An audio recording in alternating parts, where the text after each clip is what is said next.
Welcome to our today's session of PreSales Insight. Today we are focusing on the money problem. The focus today is show me the money. When we are in business conversations, quite often we go the route for discussing about financials, business cases and TCOs. It is good to have a clear agenda in mind and a structure to help driving it to the right outcome. Hello, my name is Sascha Oehl. I'm a pre-sales leader here in Europe and I'm organizing and leading pre-sales organization to drive them to the next level. In the next minutes, we will focus on exactly the points that we need to show the money to the customer and to make it a value that helps your project. Therefore, we will follow this simple agenda. Firstly, we will discuss about why we are looking into TCO models. Second, we talk about the stakeholders involved in such a decision. Third, we give a basic structure of how a TCO or a business case should be organized. Then next, as a fourth point, we will make an example, a simple calculation of a business case, to then come to the fifth point, one of the most important points in your career, building your toolbox, making sure that you have the assets to drive a business case, to drive a TCO in whichever company you work in.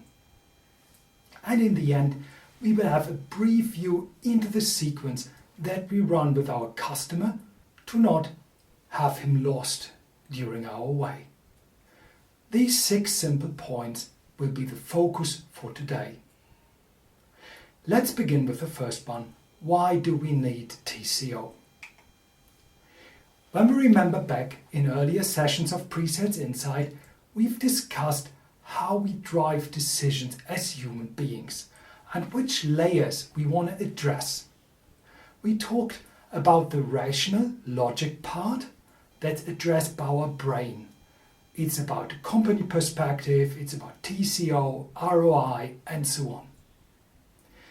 We've discussed about the emotional or the personal drivers, often referred as a gut feeling. So the personal impact, the recognition, our feeling with a solution. And we discussed about the outcome that we want to drive, the actions or the end. When we talk today about the TCO, as already said, the TCO focus on the rational, the logic driver, so our brain. It's a financial justification for an action.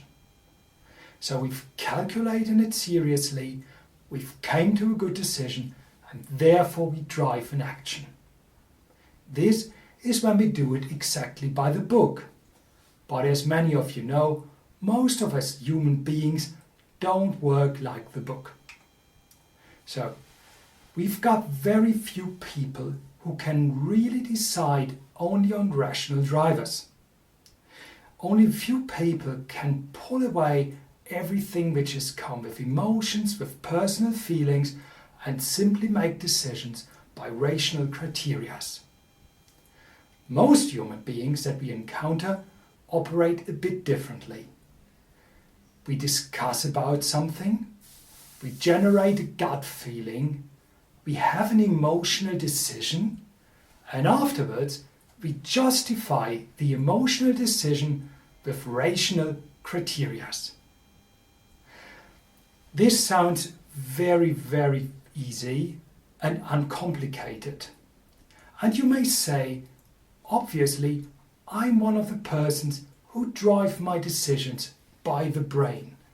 I'm steered by ratios. Well, let's look into a few examples. One of the most common examples that we could use is we buy a new car. How often have you heard your friends talking about it? They're buying a new car. And they're not calling it by, oh, I loved it so much. Quite often they're referring it back, it's the better deal. They bring in fields like fuel consumption, insurance, maintenance, and all the money they could save.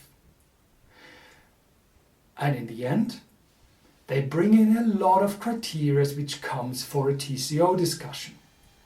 As said, fuel consumption, insurance cost, maintenance cost, mileage that we drive, how long we will drive the car, and how much the car is worth after we drove it for, let's say, 5 years or so.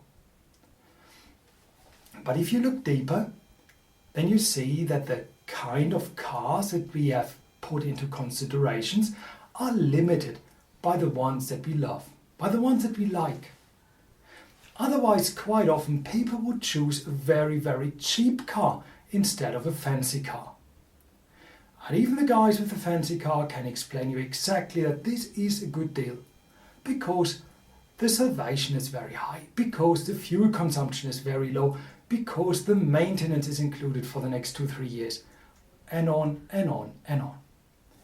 But if you look really into it, you see the decision has been made before the numbers were on the screen. This is why we say most people, not all of them, but most people, use the business case or the TCO to justify an emotional decision with rational criteria. So afterwards, they can justify that the decision they have made was not by the gut, but completely focused by the brain. Well, as most companies figured out that making decisions is something that could be very difficult for human beings, as we quite often have emotions involved, we see different stakeholders appearing to make together a decision or a purchasing. Quite often we see a decision maker and a purchasing department. While we know that the decision makers that we see in the first hand are quite often driven by emotions. How good do I feel with a solution? Is it a solution I like? And on and on. The purchasing department is incentivized and driven more on a financial aspect. How much can we save? What is the total price? Both together make a rational decision. The decision maker brings in options, purchasing finds out the best deal for it. And this makes clear, when we drive a deal, we must not focus just on one person. We have to cover the different persons involved in this process. And to make it a bit more complicated, usually the process is having more people involved, more stakeholders than just those two. Usually you find someone who initiated the buying process. But also you find approvers, advisors and influencers. They are involved in the cycle, in making the decision, in bringing in how comfortable they feel driving with this solution forward and delivering the value that a company wants to drive. This is a usual thing that we find in most companies. Quite often, our sales processes are focused on initiator, decision maker and purchasing. But bear in mind, the approver, advisor and influencers may not do the final decisions, but they have a veto power. How about this? The purchasing department found a great IT solution. It's cheaper and in their eyes it's more fancy. They want to go that direction. Then the IT department has been asked. And they say, well, yeah, you could buy it, it's cheap, but I cannot guarantee that this solution will support our business or even run stable. We don't have any experience with it and we don't think that this will drive a good business. Now you see, most likely the purchasing guys will not stand up and say, I take the responsibility, I buy it and you run it, because there are so many risks involved. Either the solution itself is crappy, or someone in the approver, advisor and influencer chain is probably not doing their very best to make the solution run, because they don't want it. So if you want to drive forward, not just focusing on the visible line, but also go on below the surface of the iceberg go for approver, advisor and influencer. All this together can make a good buying decision. When you start organizing your sale, try using tools like, for example, the Power Grid. In the Power Grid, you organize the different personas depending on what their support level for your solution is and what their power is to drive a decision. If you organize your people here, you know that you have probably missed somebody and you should take care more of this person. Another tool you could use is the technical account plan as shown in earlier sessions. Here you find items like the role and the decision orientation of people. Bringing those together, you can also build your Power Grid and make sure that you're not just covering the obvious personas, but also the veto powers. This will help your deal driving forward. Now, let's look into the next points. Let's build the business case. The purpose of this business case is a justification and the details to drive for an approval or decline of a project, so to drive a decision. And all this stuff together is summarized in the business case. So look out for drivers that are connected for your stakeholders. Clearly highlight values, costs and risks that are associated with all options, either going the route A, B or even doing nothing. Let's look into the structure. Usually we start with an opening, a management summary, a short summary of the project with key figures. Quite often we tend as a company to show us in a fancy light here, telling them how many people we employ, how many revenue we make and all in all. Frankly, if your counterpart has not figured out that you are a good option for doing business with, you're wasting your and their time. In the management summary itself, focus on the real information. What is essential? Why this project should be in scope, what alternative options existing, and what's the profit and the time frame associated to it. Focus on the real drivers for an outcome. In the next section, you would highlight like the assumptions and the methods that you're using. Then you're showing the business economic impact. So what's coming with the decision, together with risks and recommendations. If you follow this simple structure, most likely you will have covered all the items that you need for driving forward a decision. Let's look into it a bit more. When we see all of this, we quite often focus exactly on the assumptions, methods and business economic impact. This is where we really find the TCO. The opening that comes before is the extract of it, and the risk and the recommendations that comes afterwards is followed of the TCO. So for the next points and examples, we will focus just on driving the TCO here. First of all, we have to be clear with some of the usual wordings that are used in this context. Quite often you find the TCO. TCO, we said it 100 of times in the presentation before, just to be clear, total cost of ownership. So basically we put everything together, all economic figures that comes with the decision. It starts with the investment in new technologies or in buying something, in the operations, in the admin costs, in the maintenance that's associated with it, with the cost of change. So everything that comes together, it's all in there. And now you see some of the costs come up at different point of times. But to make it more comparable, you have to calculate them back to just one point in time.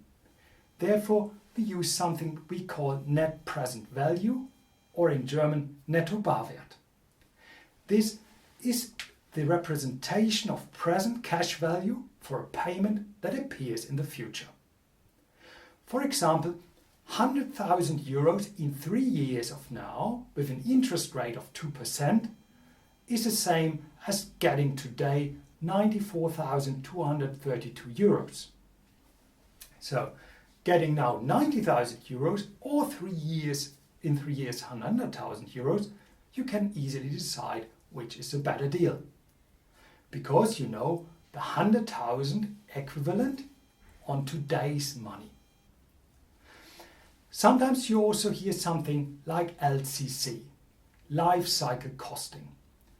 To make it not more complicated as it is, simply take it as the industrial equivalent to TCO. It's not 100% correct, but if you deal with industrial customers, they usually call it LCC. It's a bit different, but for our concerns, it is like equivalent. Then you hear things like ROI. ROI is measuring or to evaluate the efficiency of an investment. So if I invest into this project, what is my return? And then you see the IRR, which basically makes a comparison between investing the money and having a return, or putting it like on financial markets to make a decision if it's better to do the investment and get the return from there, or going into the financial markets. Quite often you hear also a term like a hurdle rate, which goes in the same direction, as it means like you have got a minimum return, otherwise you are not running the project. Now, let's look a bit deeper into the TCO. TCO summarized all of the known and considered cost. Obviously, you find things like investment cost, operating cost, maintenance cost, but also things like downtime costs and risks and salvage. You bring them all together. To make it more easy, we have a small example. Let's say we've got a customer, and the customer runs 16 machines. With our newer and better and latest and greatest technology, we can replace the 16 machines by 4 new machines. The maintenance cost for each existing machine is 10,000 euros per year and per machine. The investment cost for the 4 new machines would be 200,000 per machine, including a maintenance. Why should a customer invest and take the risk and cost of a change? This is the question that's in the brain of the customer and also in the gut. So, what else do we need to do a baseline? We say the new machines are more energy efficient per terabyte or per machine or per whatever. This will directly reduce the cost of cooling. Also, the new appliances have a higher density, so they can occupy more terabyte, more capacity in less rack space. We operate with a review period of 5 years, and each year obviously has like 8,766 hours. We have got a cooling conversion between BTU or British thermal units to kilowatt hours. This is a standard one, so it's nothing we can adjust. And we have got a CO2 footprint per kilowatt hour for the energy. The next thing that we need is like the energy cost, and with an increase that we use year over year, a cost for rack space, and a PUE or power utilization efficiency, like the efficiency of cooling and other associated power consumption, which we consider as 1.5 in this example. Which means for every kilowatt hour a device consumes, our data center needs to do 1.5 kilowatt hours. The other 0.5 kilowatt hours comes from cooling, comes from lighting, comes from all the different other things in the data center. To make it a bit more easy, we work with an interest rate of 0%, so the money is the same in every year. We don't assume any outages, we don't have a cost per outage, and after the usage of the period, the value of the machine is 0. Now you could easily put it into a chart like this, and you could see, wow, there are different costs associated with power, cooling, rack space, and so on and so on. On the other side, you see that there are some open fields. When we just look into this little consideration, we see that buying the new machines saves us like 164,000 euros. Sounds like quite a lot. If you compare it to the other figures in the graph, it sounds like, yeah, roughly 10% or 15% of savings, which is a good one. So we haven't looked into these factors, like cost of change. So if you want to change something in a data center or in an IT infrastructure, there's a cost associated with the change. Probably people have to learn something new. Probably there is something effort like deinstalling and installing a software, or something like migrating the data from A to B. All these costs is something you could put in here. So make your calculation and find out which is better. Given these figures that we see, we can see when we put the total benefits by the total costs, we get a 19.2% ROI for this investment. This is a pretty good one. Now in this example, we said we take the interest rate of 0. So the money in year 1, 2, 3 and 4 is always the same worth. But in reality, it's different. That's why I want to introduce you with some of the tools that we use to get this figured and fixed. The first one is a net present value, and this is a most important one. So the net present value recalculates every payment to today's worth of money. We had another example in the beginning. Now we're talking about 1 million. So 1 million in 5 years with an interest rate of 2% today has a value of 905,000 euros.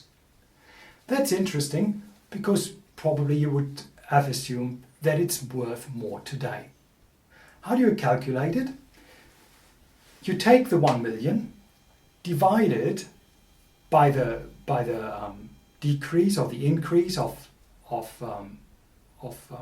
worth, and you get into the new number. That's the equation that's there. It's factor 5 because we're looking in 5 years, and it drives you to the value. Usually when we drive it for a customer, we use not a PowerPoint slide to calculate it, we use a tool like Excel. In Excel, you could see here there are some functions integrated in exactly doing it just right out of the box. In this case, we use the netto barwert or NBW, or in English the net present value function, NPV. And you see the first parameter is the interest rate, and then you have the payments for the year, and then it's calculated backwards, and it drives us exactly to the same number.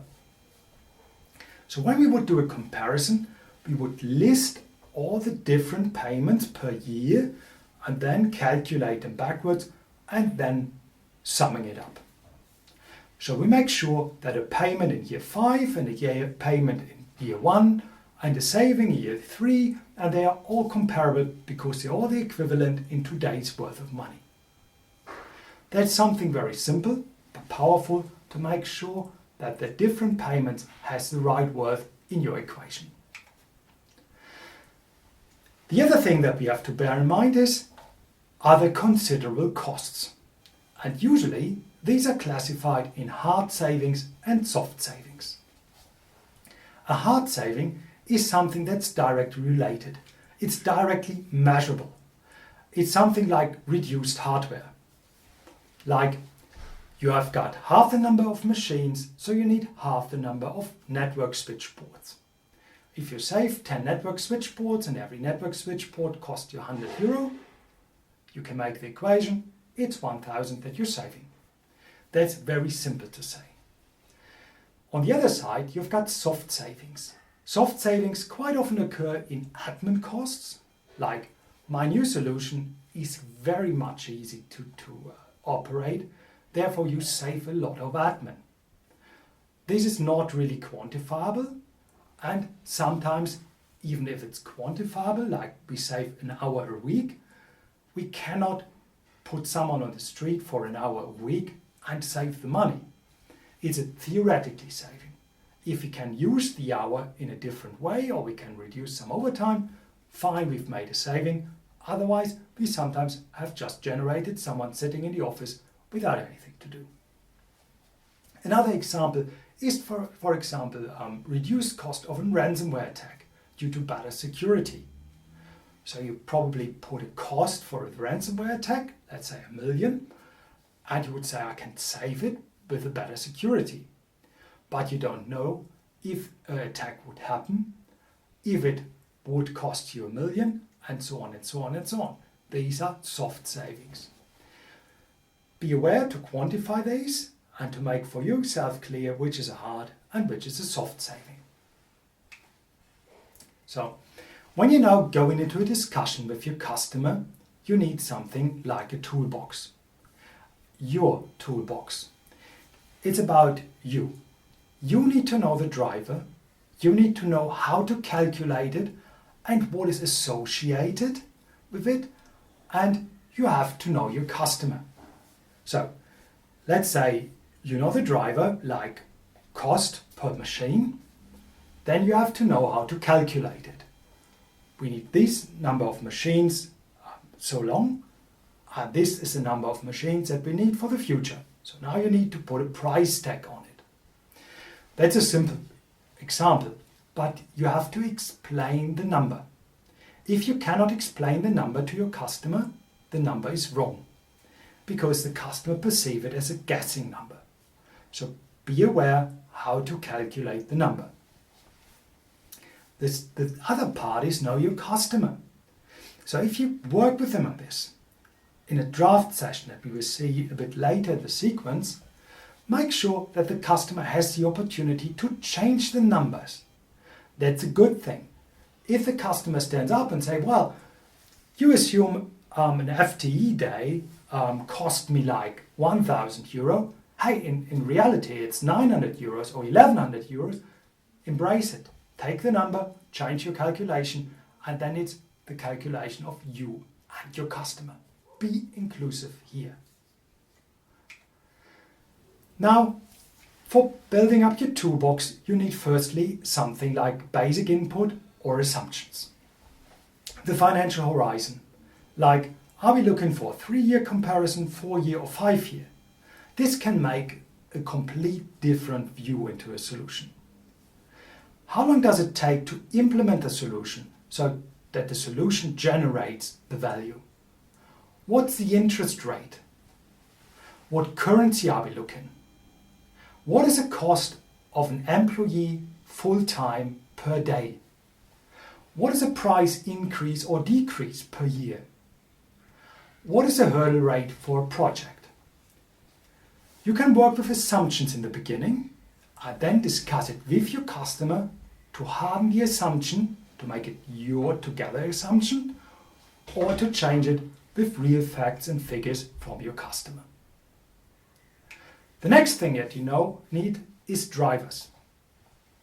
And here I've listed some of the drivers we could work with. Yeah.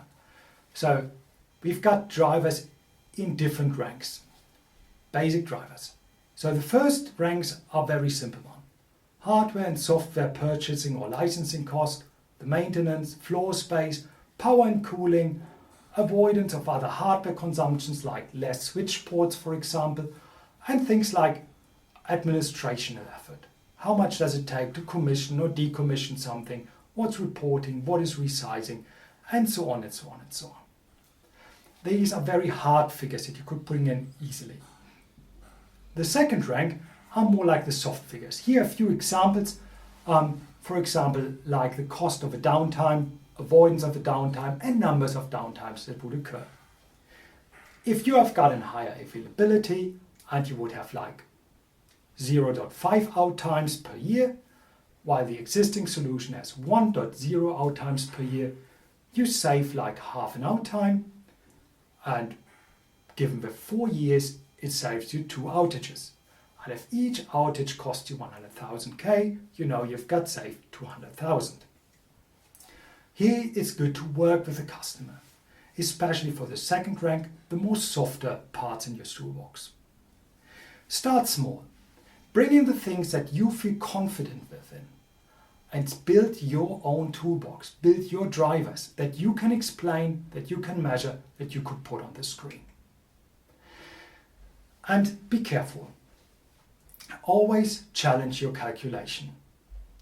Sometimes we get a very high number and we are super confident moving forward.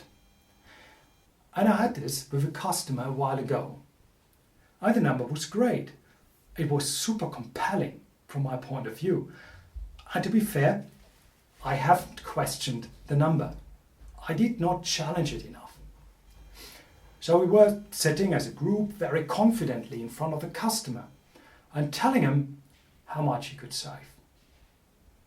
The customer, a good chap, stood up and laughed and said, well, I should stop the production completely in the environment here. If I just go your road, I can save so much money, it's more than I could make with producing my own kit. What has happened? We were very optimistic with the numbers, with the assumptions, with the cost and with the savings. And we haven't challenged it. So if your saving is higher than what the customer is generating by their production, maybe you should think twice. Another thing that happens quite often, and I did it recently, it was a great presentation where I showed the impact of doing it one way or the other. And for example, I told the customer they could save like 18 kilowatt hours per machine, and this for every hour in a year. Sounds like a great number. I even did more. I calculated out how much households this is per machine that he could save. The power consumption of 40 or 50 households is what he could save with using the new machines. This looked very, very nice and fancy on the chart. You know what's missing? Exactly. The calculation. What is 18 kilowatt hours multiplied by 24 hours, 365 days, and the cost of the energy? What is this for the customer? By letting them alone, I made my life a bit harder than it should be.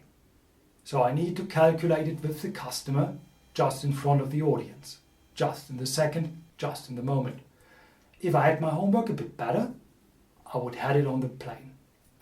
Then on the slide there would be, this is how you can save, this is how it would look like number of households compared to make it more grippable, and this is the number of euros you would save. That would be easy. Next time I will probably do better.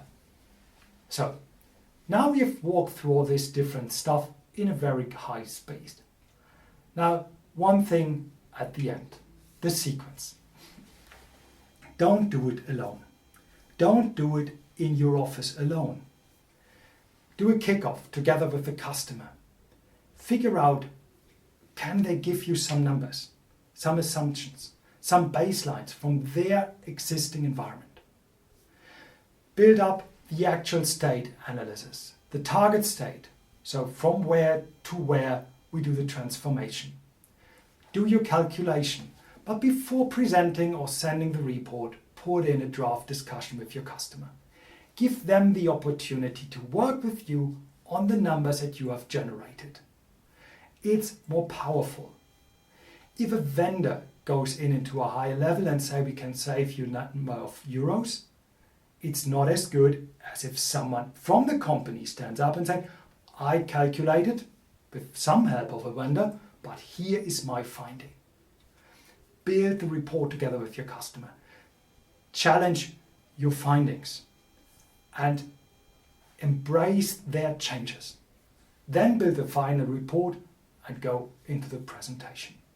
That's a sequence that works. So what did we did in the last 30 minutes? We discussed a few basic topics. why we need TCOs.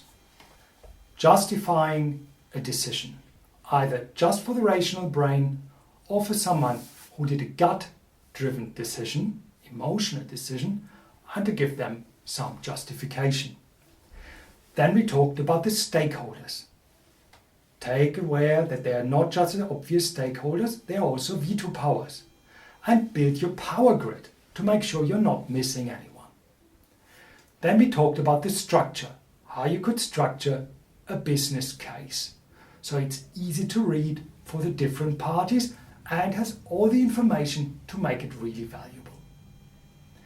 We did some simple calculation and we talked about your toolbox that you need to build for yourself. And lastly, we talked about the sequence. I know it's pretty fast, it's a lot of time and a lot of power, but think back to the example of the car.